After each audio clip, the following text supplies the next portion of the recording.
Hello, I am Dr. Paulus Diamond Prakash, MS, General Surgeon. இந்த காலகட்டங்களில் மருத்துவ தொழிலில் recent advances in scopies. Wow, so many things are developed to increase the longevity of the human life. From head to foot, so many tests.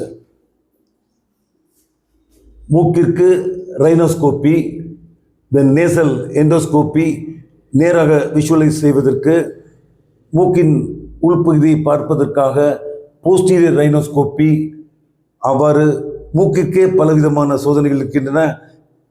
நேராக nasal polyp, nasal bleeding பார்த்து வைத்தியம் செய்யலாம்.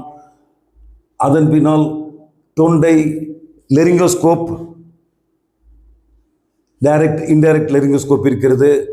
இறப்பை பார்ப்பதற்கு அப்பர் ஜிஐ எண்டோஸ்கோப்பி, அதில் oesophagus, fundus, body, stomach, gastritis, polyp, early cancer அதையும் பார்த்து விடலாம்.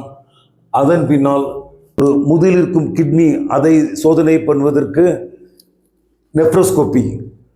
This is an invasive test. இதை சரியாக செய்ய வேண்டும். தப்பாக செய்துவிட்டால் கோலன் இன்ஜுரி ஆகி fecal fistula வந்துவிடும். Sometimes blood vessels may be damaged, and through the nephroscopy you can remove the renal stones.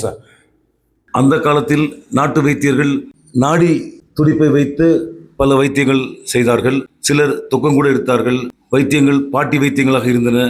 ஆனால் இந்த காலகட்டங்களில் ஆரம்பத்தில் ஸ்டெத்தோஸ்கோப் வந்தது. ஸ்டெத்தோஸ்கோப், டார்ச் லைட், ஃபீட்டோஸ்கோப் அவ்வாறு இருந்து பல நவீன ஸ்கோப்பீஸ் வந்து மனிதனின் ஆயுசை கூட்டிவிட்டது.